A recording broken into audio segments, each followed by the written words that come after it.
Yes, people, welcome back to the 1894 for a City versus Sporting Lisbon review. A stalemate 0-0 draw. Let's get into what we thought. Right, Joe, 0-0 in the Etihad tonight. It ends in stalemate. We asked ourselves, or we asked of City in the preview when we recorded that we would just get the job done, hopefully get no injuries. Obviously, we've got a much bigger, more important fixture this weekend, Monday night, against Crystal Palace. If you'd asked any of us, would you take a 0-0 against Sporting Lisbon and a win against Palace in Selhurst Park? Absolutely bite the hand off it. Yes, it would have been nice to win tonight just because it's great to see City win. But the main thing is we cruise through to the quarterfinals. We're getting into the big stage now.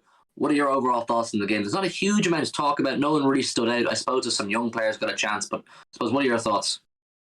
The main talking point will obviously be the young players and how they fared. None of them did anything too bad.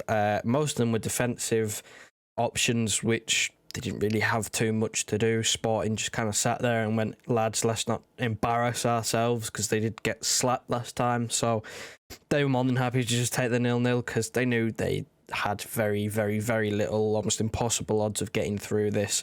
I don't think anyone's ever gone through after 5-0. It's been done 4-0 a couple of years ago. Of course, we all know about that one, watching a 0-0 against Stoke while Barcelona go and score 6. That was nice. Kind of similar tonight with the Madrid result. But I mean, the young players, McAtee for me was the highlight because he was an attacking player. He didn't look out of place at all. He does remind you a little bit of David Silva, picking up the ball in space. He's driving little flicks here and there. So it's encouraging to see him get minutes. Obviously disappointing that Delap didn't get on, but I mean, I wasn't expecting as many to get on in the first place, considering it was 0-0. So I'm happy I saw them. And standout player during the whole game, probably Foden in that first half. He was the only person who was going to make something happen. Taken off for Bernardo Silva at half-time, probably due to fitness reasons, keeping him fresh, considering we don't have a lot of options at the moment. And yeah, I think Fernandinho ended up getting the UEFA Man of the Match, so really that tells you all you need to know if a defensive midfielder is winning Man of the Match. Yeah, I suppose the main thing to take away from tonight's performance is that nobody like, Ederson, Laporte, I've got the team sheet up here in front of me, Bernardo, Gundo, Sterling, Foden, none of these players got injured. Obviously, we really do not need injuries coming into this part of the season. We've got the quarterfinals now on the horizon, Palace coming up now on Monday, and a huge few Premier League games coming up. So the main thing was no injuries, and I'm quite satisfied with, I'll take a 0-0 draw. Obviously, for the fans in the stadium, not the most exciting evening. They were just there to hopefully see some of these young lads. My opinion on this now is, this is probably the last time this season we will see any of the young lads get any real game time. It was great to see CJ Egan-Riley play the game, but obviously the defence didn't have a huge amount to do. I think Sporting maybe are similar to us. They kind of possibly accepted the fact that they weren't going through, barring a complete and utter miracle. They were never going to go through tonight. They are possibly saying, right, we just don't want any injuries either or anything mad to happen, because they're probably very much focused now on the Portuguese league. But in terms of our young players, like I said, it's probably the last time we'll see them, because I can't see Pep using Egan Riley, McAtee, possibly Delap maybe could be used. But you won't see very many young players. And Bete also came on. He didn't have much to do, but it's great for him to get the experience. I suppose not just on tonight's game, Joe, but is there anybody, even since August, since the very start of the season, you've got Palmer, McAtee's played a few games, Delap we've seen. Have any young players stood out to you that maybe could stake a claim for the rest of the season, or just anybody you think is possibly a future star? Well, the three ones in terms of this season for me is, we're hoping that Delap's going to get some sort of plan B minutes at some point. He's a very useful option to have someone as a focal point up there. Whichever reason Pep hasn't decided to use him, I don't know. I don't know why he didn't come on in this game, because we looked fairly toothless going forward. It would have been a perfect opportunity to... We started launching crosses in again today. There was 5... They played 5 at the back, practically an 8, let's be honest. They played with 3 in midfield, so it would have been a perfect opportunity to see how he would fare in a game where the team was sitting back, and for whatever reason he didn't decide to use him. You've just got to look at Pep and go, well, he's clearly got some sort of plan, because, he's named on the bench, he's come on in Premier League games this season, he's come on in cup games this season, despite being injured for a large part of it, so he's clearly in his plans somewhere. McAtee is probably the one that I'm looking out for now. I think Palmer is a fully fledged member of the first team now. I don't think there's any more sort of EDS about him anymore. He's, within a shout in every game of coming off the bench, and he's even started. I remember he started against Everton earlier this season. So for me, I think he's already well on his way to being considered first team. But McAtee for me is just, he was a cut above today when he came on. He added energy, he added drive. It looked like he actually cared about giving a performance and trying to get a goal. It didn't happen in the end, of course, but I mean, it's exciting, and you know, we've got players like Keiki as well, who's just kind of out and about. I don't know why Mahrez came on instead of him. If Pep's going to give this sort of last chance to the young players, I don't know why he's bringing on senior players. But again, I mean, it doesn't really matter because none of them got injured and we didn't lose. Yeah, the thing with Pep is the only really thought process I can come to the conclusion which he had was that he's a winner, Pep. He wants to win all games regardless of the meaningfulness or how important each game is. He wants to win. So maybe that's why he did bring on Mahrez, who obviously had a major impact. He's on form right now, Mahrez, and he was very much involved in the play that I do want to talk about, which was probably the one moment of real excitement for City fans in the ground was when, of course, Jesus scored and it was ruled out as offside. I've got a real issue with the offside rule. Now, you can say, people, if you're not City fans, that I'm just being bitter because City had a goal ruled out and he was offside. Yes, the rules will show that Jesus is offside. If you can, it's any part of your body you can score with. If that is deemed to be offside, the goal is ruled out. Jesus' shoulder was offside. I've got a real issue with that. I just find it really frustrating, and the attacker is not given enough benefit. Because his feet were very much onside, but he was just leaning forward in his stride to accelerate. I find it a very frustrating one, Joe, because it was great build to play and it was a great ball by Mahrez. Yeah, I mean, my first thought was just typical Jesus. He's always offside, but it's an odd one because at the same time, it's not only is he being punished for just leaning in his stride, just leaning over, he's also being punished for a part of the body where they tell you can score from it, but if you do score from it, they'll disallow it for handball. It's a real odd one, that, because I don't understand it at all. It's down to the referee's interpretation, and it's a different ref every single time, and it's a different interpretation every single time. It's so inconsistent between competitions as well. It's unreal. The referee today, I thought, had a shocker in the first half. We should have had a penalty. It was a stonewaller. Jesus has been clattered from behind. The Sporting players had no attempt to play the ball whatsoever, and he's just taken him out. I don't know why it didn't get checked. Maybe they forgot to turn VAR on because we were already through and it didn't really matter and they just couldn't be bothered checking things. I don't know, but it's something that they have to look at. We've been told this season that they're drawing thicker lines. That really hasn't made anything any clearer whatsoever, so I don't understand what the rule is anymore. It's so inconsistent that the most recent example that we've had this season is in the Carabao Cup final, where Lukaku was deemed to be offside, and then in the following weekend of fixtures, Mane, and I think we had one as well, I can't remember who, but Mane was deemed to be onside and he scored. So it's just so inconsistent, and they have to change something because nobody has a clue. Yeah, the whole VAR system and the offside rule is really frustrating, and the officiating in general is quite frustrating. There's so many every single week now in all competitions, all teams. I'm not just saying we suffer from it; all teams do suffer from it. Everton obviously are very upset with what happened to them in Goodison Park the other week. Some of the officiating, some of the refereeing is really poor at the highest level of football, and it's frustrating. It's a conversation for another day and another video. We could ramble on about that all night, but listen. 0-0 in the Etihad. We just accept it. We move on to the next round. Some exciting teams we could possibly draw. We look forward to discovering who we draw, and we'll do a video on that and give you our thoughts on that. But on tonight's game, we obviously have to give our player ratings. It was a tough one because certain players didn't have to do a huge amount. There wasn't a huge amount of activity. We're just very much glad. I think the main talking point from this game, or the main point to take away from it, is that we received absolutely no injuries and we cruise on to this really, really important game. Essentially, cup final atmosphere, cup final vibes against Crystal Palace on Monday. Let's move over to our player ratings now. Right, we're going to pop up our player ratings on screen right now for you to see. As always, do get involved down below in the comments. Give us your thoughts. Would you rate anybody higher? Would you rate anybody lower? We'd love to know what you think. Ederson, 7 in nets. Didn't have a huge amount to do. We explained that Sporting didn't put us under a huge amount of defensive pressure. They didn't do that in either leg, I think it's fair to say, for the most part. But we gave Ederson a 7. He was hauled off, obviously, in the second half to bring on Scott Carson. Great to see a player of his age and how well respected he is in the club and how people enjoy him. He's obviously a big character in the dressing room. Great to see him get an appearance in the Etihad. Delighted for him. But Ederson a 7. We'll give Carson a 10 for the laugh. We'll give Carson a 10.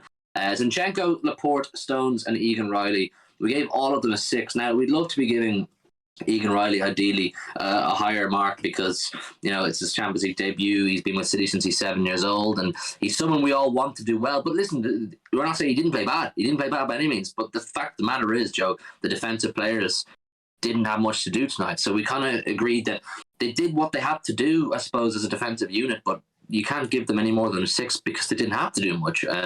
It's not a credit to them. It's not a discredit to them. What do you think? There's not much else you can really say. The Sporting threatened a little bit more than they did in the first leg, but they were so bad in the first leg that it was hard to do any worse. They kept the ball well between themselves, but that's just kind of what you expect from this City side at the moment. Whoever comes in, you expect them to, through the youth academies, we have a certain way of playing that is progressed down to that level. You see the EDS, they try and play a similar way to what the first team do because in the hope that some of them get integrated into the first team, and it's a bit of an easier ride. So nothing to really report. The fullbacks didn't really do anything going forward. I think that would be my only criticism in a game where the Sporting were just so willing to sit behind the ball. You'd thought that there'd be a bit more attacking. There was a few runs forward from Zinchenko. Egan Riley in the first half, I thought, had a decent link up with Bernardo Silva and Jesus on that right-hand side. But overall, not really much to talk about. I think Ederson gets the higher rating because his distribution was pin perfect yet again, and he had a couple of saves to make, which he made, and that was about it. Sporting had a couple of opportunities, but they didn't have anything clear cut. They weren't set up to attack the game at all, which, again, no discredit to our defenders. It's just the way the game turned out. As we spoke about in the first part of the show, or I mentioned anyway, it seemed like very much a tale of two teams wanting to avoid injury, just accept the current result and move on to their domestic fixtures this weekend, which were obviously more important to both teams. But moving into the midfield, Fernandinho is 7. He's as reliable as ever. Being a defensive player, didn't have a huge amount to do, but when he did need to, he was when he was called upon. Fernandinho was pretty good. He was breaking up attacks. He was getting involved in build-up play when he could. Bernardo is 6. Gundo is 6. Bernardo Silva. I'm just glad. I'm just glad that he didn't pick up any injuries. Bear in mind, he ran something like 13 or 14 kilometres against Man United just on Sunday gone. There's absolutely no way we could have expected Bernardo or Gundo or any of these attacking players, Foden as well, to have kicked into top gear after playing such a grueling game, such a high energy game on Sunday. So I think the midfield, they just did their job. They went through the motions, no calamities. It is what it is, Joe.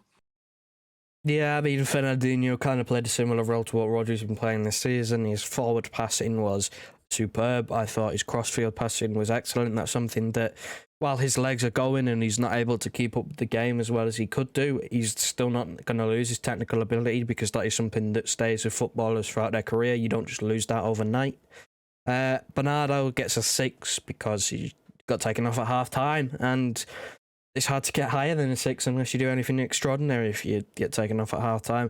I was puzzled to see him playing because of how far he runs in them big games, considering it was on Sunday, it wasn't a Saturday game, it was Sunday, Wednesday. But again, he didn't get injured. He was just kind of there. I mean, we didn't have many other options there, so it was pick one and take him off at half time. I think the plan from Pep was players like Foden, players like Bernardo Silva, he was going to try and give him a half football because he needed, the experience at the start of the game, and he was going to take him off at half time regardless of the result to bring on the likes of McAtee just for fitness reasons. Of course, it didn't go exactly to plan because we weren't winning, but he still did it anyway because it was of little meaning. And Gundogan, it's a tough one. It's a tricky one because I've been calling for Gundogan to get more minutes all season because he's usually so good, but today, like Everton, he just didn't really stand out at all. He lost the ball a couple of times. It seemed like there was no threat around the penalty area. I didn't really see him get in the box much, which is usually something that we highlight with him scoring goals every season. So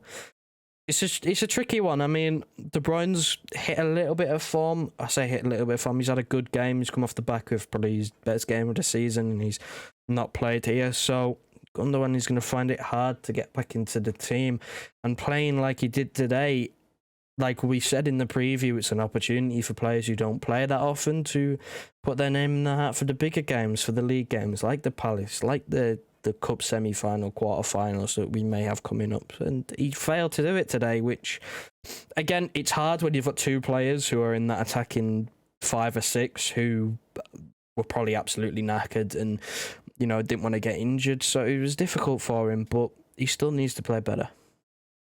You also have to bear in mind that we did only have 14 senior players available for this team, so Pep didn't have a huge amount of wriggle room in terms of selection. He was probably forced a bit more than he would have liked to have played players like Bernardo and Gundo. I'd say in an ideal world, he definitely would not have played Bernardo Silva, considering his stats against Man United on Sunday just gone. Moving to the front three, Sterling did not play against Man United. Neither did Jesus. Both get a 6. Jesus, like I spoke about in the first part of the show, very unfortunate in my opinion. I understand the rule and why it was disallowed, but I find it very unfair and very just very unfair on the attacker. And that's the rule. You spoke about it as well. If any part of your body is offside, it's deemed to be, or any goal scoring part of your body or part of your body can score a goal with is offside, it's deemed to be offside. How many goals do you see with the shoulder? Not very many. It's annoying. Foden, obviously, similarly to Bernardo, only played a half of football. He gets our man of the match. We gave him a 7 because I think you spoke about it in the first part of the show as well. He was probably one of our brighter sparks. Not a huge amount of attacking play, not too many clear-cut chances from City. I said it a few minutes ago. I think we very much went through the motions tonight. We're very happy to take the 5-0 aggregate result, which is absolutely no shame, and just march on to the quarterfinals. The front three, nothing special tonight, Joe, but it is what it is. Nothing special again. I think it suffered from 2 of the players just not being fully there after Sunday, which, no fault of their own, they kind of had to be called upon because we really had no one else. Sterling, he's come off the back of his best run of the season. Obviously, he was dropped for the derby, which turned out to be the right decision, and he just didn't look himself tonight. Again, it's not like it mattered, so I'm not too concerned about a little drop-off in performance. He had an opportunity towards the end, which he kind of scuffed, put it the wrong side of the post. But, I mean, look, I'd rather him do that now than in a very important game, say Liverpool come in like a month's time. So, it doesn't really matter to me. Same with Jesus. He has played next to no football recently because of his injury. So, unfortunate not to score. I thought in the first sort of 20 minutes he looked off it. I didn't like it. But he grew into the game more, which again would have been a result of him actually playing football for once. And Foden, first half, man of the match for me, because again, he looked like the only person who was going to do anything. I've got some stats from his first half. He's got 100% tackles, 100% shot accuracy, 100% crosses completed, 100% take-ons, and 100% long balls. He was the most threatening player that we had, and when he went off, we just looked toothless. We looked like we weren't going to score a goal, which Mahrez did well when he came on to make the first one, but that was about it.